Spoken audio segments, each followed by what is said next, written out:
அனைவருக்கும் வெற்றி தமிழ் பயிற்சி அகாடமியின் சார்பாக இனிய வணக்கம். இந்த ஷார்ட்ஸில் நம்ம 9th தமிழில் இருக்கக்கூடிய மதுரை காஞ்சி நூலை பற்றி பார்க்க போகிறோங்க. மிக முக்கியமானதுங்க.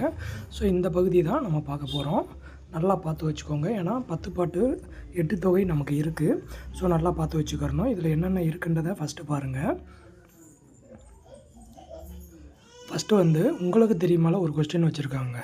பொறிமயிர் வாரணம் கூட்டுரை வயமா புலியோடு குழும அப்படின்னு மதுரை காஞ்சியோட அடிகள் சொல்லுது. ஸோ இந்த அடிகள் மூலமாக நம்ம என்ன தெரிஞ்சுக்கலாம் அப்படின்னா, மதுரையில் வனவிலங்கு சரணாலயம் இருந்துச்சு அப்படின்றத நம்ம தெரிஞ்சுக்கலாம். ஸோ இதில் என்ன கேட்பாங்க அப்படின்னா, பொறிமயிர் வாரணம் கூட்டுரை வயமா புலியோடு குழும என்ற பாடல் வரிகள் இடம்பெற்றுள்ள நூல் எதுன்னு கேட்பாங்க. மதுரை காஞ்சி. சரியாங்க. அடுத்தது பாருங்கள். மதுரை காஞ்சி அப்படின்றது 10 பாட்டு நூல்களில் ஒன்று தான் மதுரை காஞ்சி. இதில் அந்த மதுரை காஞ்சின்னு சொன்னோம்லங்க, இதில் காஞ்சி அப்படின்னா நிலையாமை அப்படின்னு சொல்லி சொல்கிறோம். ரொம்ப ரொம்ப முக்கியமான கொஸ்டினுங்க. காஞ்சி அப்படின்னா நிலையாமை அப்படின்னு சொல்லி சொல்கிறோம். மதுரையோட சிறப்பை பாடுறதுனாலையும் நிலையாமையை பற்றி சொல்கிறதுனாலையும் இதை மதுரை காஞ்சி அப்படின்னு சொல்லி சொல்கிறோம். சரியாங்க. இதில் மொத்தம் 782 அடிகளை கொண்டது தாங்க மதுரை காஞ்சி. சரிங்களா. ஸோ மதுரை காஞ்சி மொத்தம் எத்தனை அடிகளை கொண்டது அப்படின்னா 782 அடிகள்.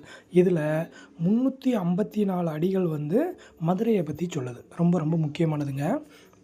மதுரை காஞ்சியில் இடம்பெற்றுள்ள மொத்த அடிகளின் எண்ணிக்கை அப்படின்னா 782 அடிகள். அதில் மதுரையை பற்றி இடம்பெற்றுள்ள அடிகள் எத்தனை அப்படின்னா 354 அடிகள் அப்படின்னு சொல்லி சொல்கிறோம். சரியாங்க. அடுத்தது இந்த மதுரை காஞ்சியை பெருகுவள மதுரை காஞ்சி அப்படின்னு சிறப்பித்து சொல்லுவாங்க. அப்போ உங்ககிட்ட கேள்வி கேட்பாங்க, பெருகுவள என்ற சிறப்போடு அழைக்கப்படும் நூல் எதுன்னு கேட்பாங்க. மதுரை காஞ்சி. சரியாங்க. அடுத்தது இந்த மதுரை காஞ்சியினுடைய பாட்டுடை தலைவன் யார் அப்படின்னா, தலையாலங்கானத்து செருவென்ற பாண்டியன் நெடுஞ்செழியன். சரிங்களா. ஸோ மதுரை அப்படின்னாலே பாண்டியர்கள் தானங்க வந்திருப்பாங்க. ஸோ அப்போ தலையாலங்கானத்து செருவென்ற பாண்டியன் நெடுஞ்செழியன். சரிங்களா. அடுத்தது பாருங்கள். மதுரை காஞ்சியை இயற்றியவர் யார் அப்படின்னா மாங்குடி மதுரதனார். அந்த மாங்குடி அப்படின்றது எங்கே இருக்குது அப்படின்னா திருநெல்வேலி மாவட்டத்தில் இருக்கக்கூடிய ஒரு பகுதி தான் மாங்குடி. சரியாங்க. அடுத்தது இதே மாங்குடி மருதனார் 8 தொகையிலையும் என்ன பண்ணியிருக்காரு, 13 பாடல்களை பாடியிருக்காரு. பார்த்தீங்களாங்க. இவர் 10 பாட்டிலையும் மதுரை காஞ்சியை பாடியிருக்காரு. 8 தொகையிலையும் 13 பாடல்களை இவர் பாடியிருக்காரு. ஸோ மிக முக்கியமான ஒரு நபர். மிக முக்கியமான 10 பாட்டு நூலில் மதுரை காஞ்சி ஒன்று. ஸோ எக்ஸாம் பாயிண்ட் ஆஃப் வியூவில் அடிக்கடி கேட்குறாங்க. கொஞ்சம் நல்லா பார்த்து வச்சுக்கோங்க.